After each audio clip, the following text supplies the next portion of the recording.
gagawing yung hindi natapos ng mga karpintero sa bahay, ako yung tatapos. Try natin yung daanan papunta dun kay Lola. Grabe yung pamamaos ko. Palagi kasing nakanta dyan sa may Boulevard. Then na ginawa nila Kuya Carpenter. Pumipiyok pa.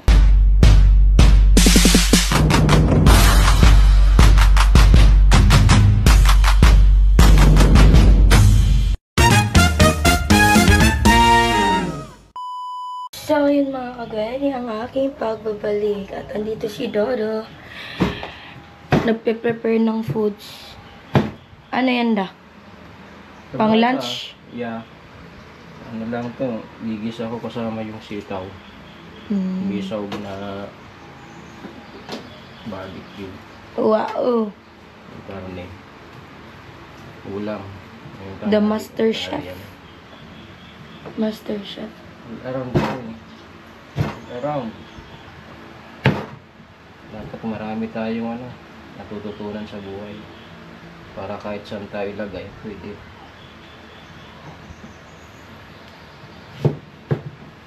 Luto, magdinis, gumawa ng kung ano-ano, magkumpuni. Yan. Ako yung alam ko, karpintero. Marunong ako magkarpintero. Marunong din ako sa simento. Marunong din ako sa kuryente. Mga konti-konti lang. May alam. Kaya marami akong alam sa buhay. Kahit ako saan ilagay, pwede. Yung pinakang work ko talaga, paupo-upo lang. Computer. Kasi yun ang pinag-aralan ko. Yun ang naging trabaho ko sa maraming taon. Na nung nag-aaral pa sila, mula elementary hanggang college, hawak ko talaga computer sa opisina. Pero may iba pa akong alam na gawain. Pag merong gagawing yung hindi natapos ng mga karpintero sa bahay, ako yung tatapos. Kaya marami akong experience sa mga ganyan. Parang jack of all trades.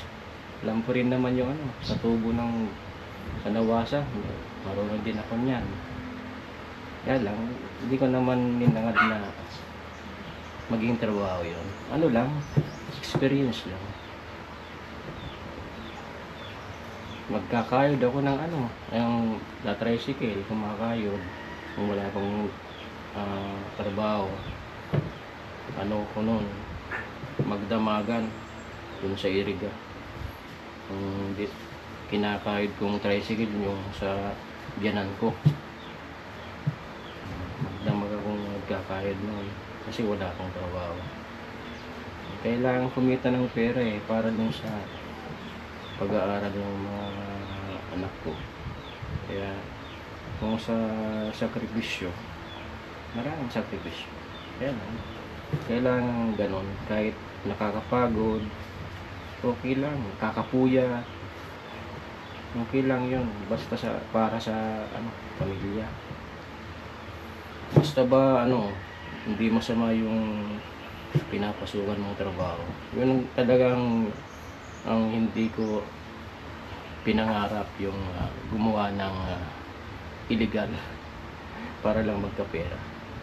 Ayoko nang ganun. Kasi alam ko namang sa bandang huli, ako rin yung sisingilin nun.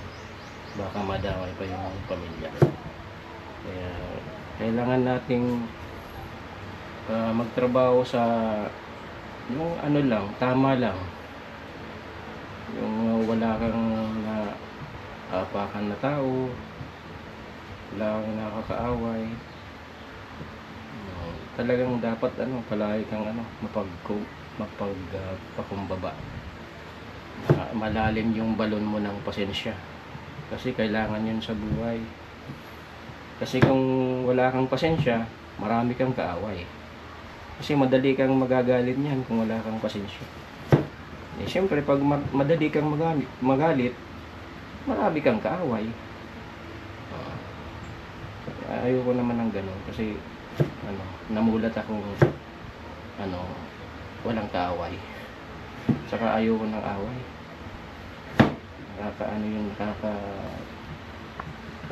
Yung imbes na dumiretso yung plano mo sa buhay, medyo naharangan pag meron kang kaaway. Yun lang. That's all. So, mamaya mga kagwen, itatry na natin yung paglakad dyan sa tulay. Itatry natin yung daanan papunta dun kay Lola. Grabe yung pamamaos ko. Palagi kasing nakanta dyan sa may boulevard. For the video, okay. Tapos ayun. Ganda nitong hagdan na ginawa nila Kuya Carpenter. Pumipiyok pa. So, ayun, mamaya, babalik ako.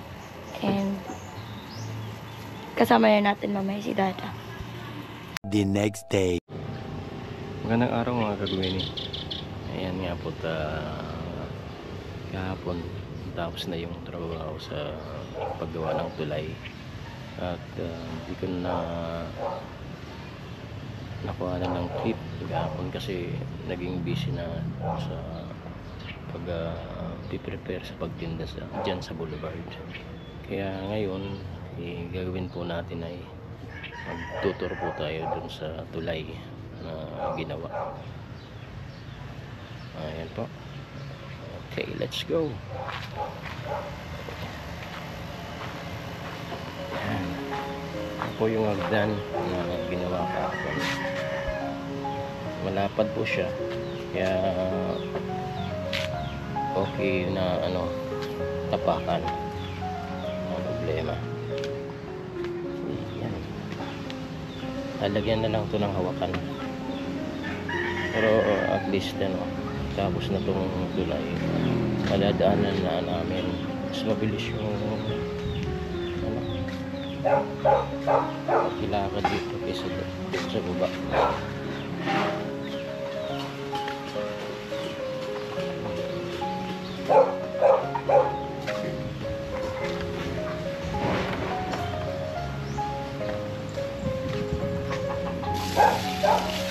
Tapos malapit sa bigan sa bahay ni Lola. Akyat bahay. Ayan po yung kusina ng bahay ni Lola.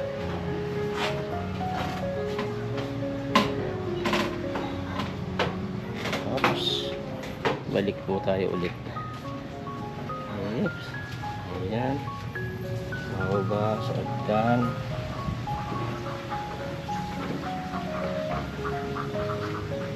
Tapos ilang step lang, tulay na.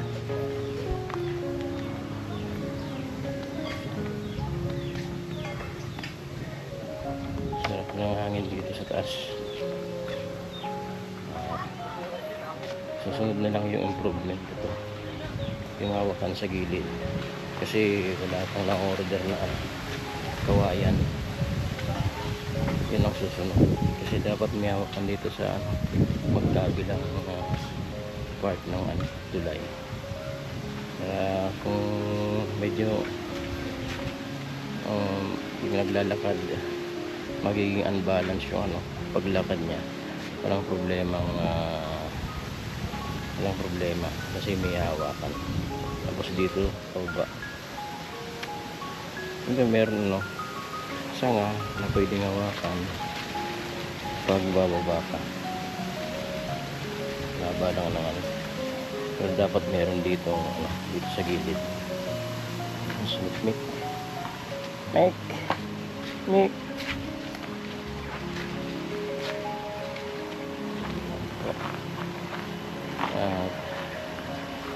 yan po yung tour na ginawa natin dun sa ginawang tulay kahapon. Mga din yun, 3 days din na ginawa kasi dalawa lang sila pahirapan sa paghanap ng mga magtatrabaho kasi puro may trabaho talaga yung mga tao. ano na lang, bira na lang yung mga walang trabaho, yung mga siguro yung mga walang skill, yun ang mga walang trabaho. Pero yung mga skill meron. Okay po. Abangan na lang po yung next update sa kung ano yung magiging improvement pa ng tulay na yan. Okay po. Abang-abang lang po mga kagwini sa mga susunod na mangyayari dito sa bahay ni Gwen. Okay po.